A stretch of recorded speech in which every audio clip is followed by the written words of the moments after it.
Aren't you tired of standing in your own way? I can guarantee you, when you apply conscious language to talk to yourself, you can become the person you always wanted to be. Think about it.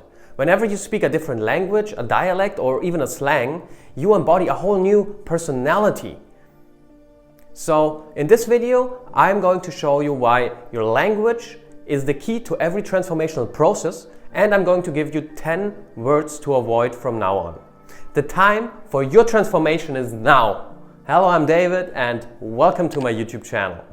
Okay, let's have a look at languages at first. So, I speak English, German and a German dialect, and I realized whenever I speak one of those three languages, I always am a different kind of person. You know, in the core I am the same, but how I say the things and what kind of words I use to describe them changes.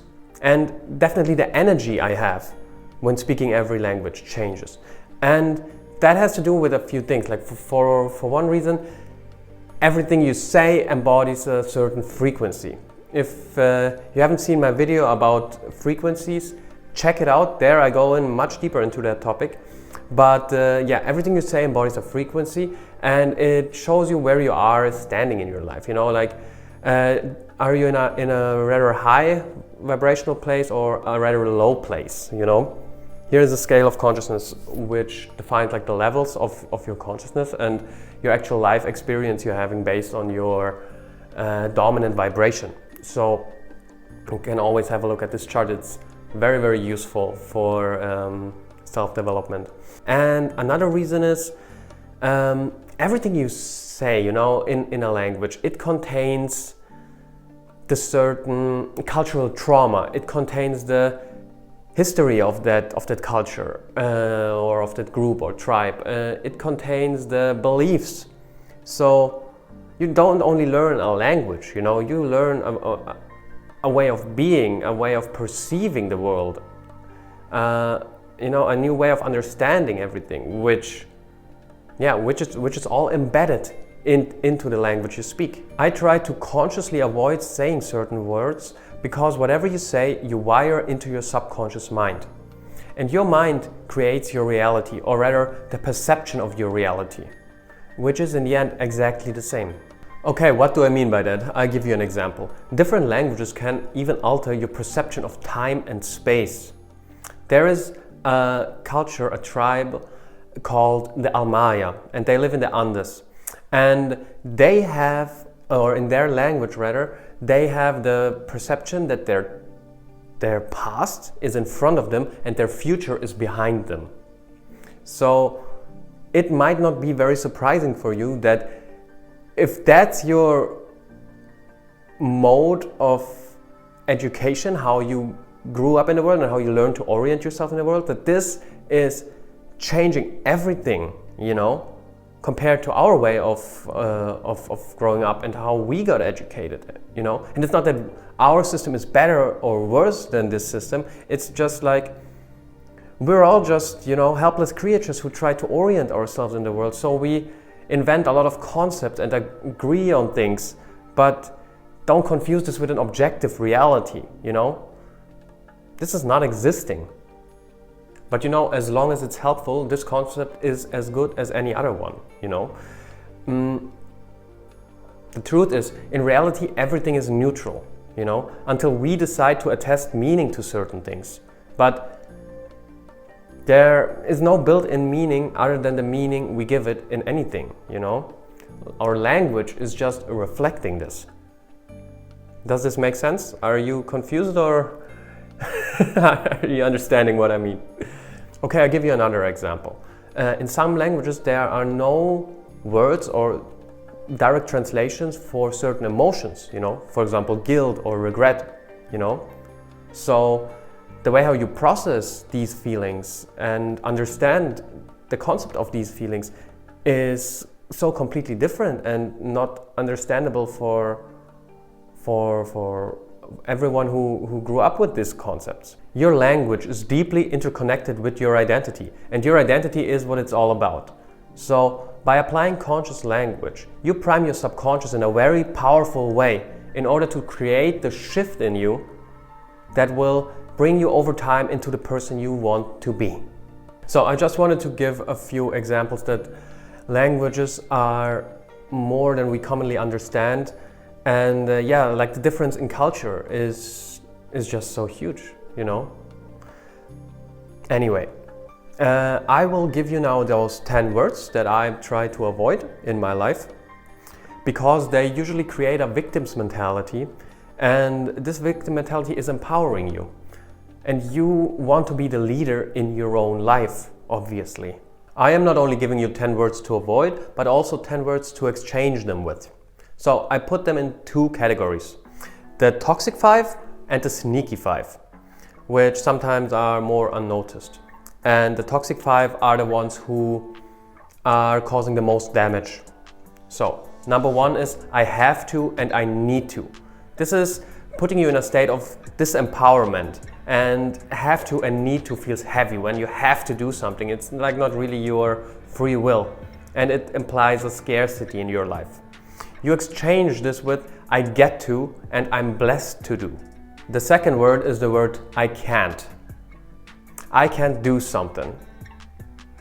Well, at first it's not true. You can do almost everything. You know? It's disempowering as well. And if you want to, you can change everything in your life. So you exchange the word can't with I choose not to.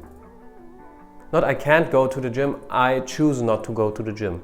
Word number 3, this makes me feel, or you make me feel. Again, you give away the power. You are responsible for everything that is inside of you, you know? And you cannot control what is happening on the outside, but you can consciously control what's happening inside of you. So take the power back and exchange the word you make me feel to I feel. Just stay at your feelings. Word number 4, I should do that. I should be there. That already implies a judgment that you have fucked something up. So don't should on you and don't should on other people. The problem with should is it always is attached to an outcome that you're not even delivering. So it's making you not present and disappointed in yourself. So instead of should, say I will do that and you're good. And the 5th big word is I try. What does that imply? It implies you think it might fail what you're doing. It implies so much self-doubt, and you directly install a backdoor for the possibility that it's not going to work what you're trying. So instead of try, say I declare, I will, I am going to do that. So now we're getting into the sneaky 5, which stay under the radar oftentimes. So number 6 is I hope. I hope implies you are having no direction. I hope means I'm having no plan, you know? So instead of saying I hope this is going to work out, say I am excited about this, or I believe in it. Word number 7 is but. A but in the middle of the sentence invalidates everything you have said in the first half of the sentence. So instead of but, say and. Okay, word number 8 is just. Just is giving out the impression of insecurity, and it reduces the weight of everything you say. So just cut it out. Word number 9 is unbelievable.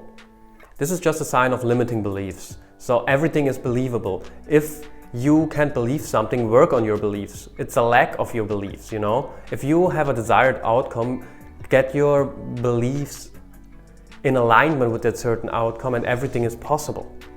Number 10 is too good to be true. This is too good to be true. No, own your own breakthroughs. You have worked for it. You are worthy of have a party for you when you manage to achieve something or someone else. So those were the 10 words I wanted to share with you, and here I give you a few more that I think are, be valuable to have in mind as well. Avoid negative self-labels at all times. Reframe mistakes as experiences and lessons. Replace the word sorry with thank you, when sorry is your default mode whenever you get insecure, you know? Even though saying sorry can mean you take responsibility for something, in that case I think it is a very good thing, but be conscious about it. Then minimize absolutes like never and always. And if you don't know how to do something, use the word yet or up until now. I don't know how to do YouTube videos up until now. And replace the word problem with challenge or opportunity. So, these were all the words that came to my mind. I hope this brought some value to you guys. I would be very grateful if you could give this video a like, if you subscribe to my channel, and yeah, if you would like to see a video where I talk about my time when I lived in a forest for almost 100 days, I will link it here. And aside from that, thank you very much for watching and goodbye. Imagine sleeping every single night in a dark forest, alone. No walls, no roofs, completely exposed to storms, so falling branches, falling trees, wild nocturnal animals,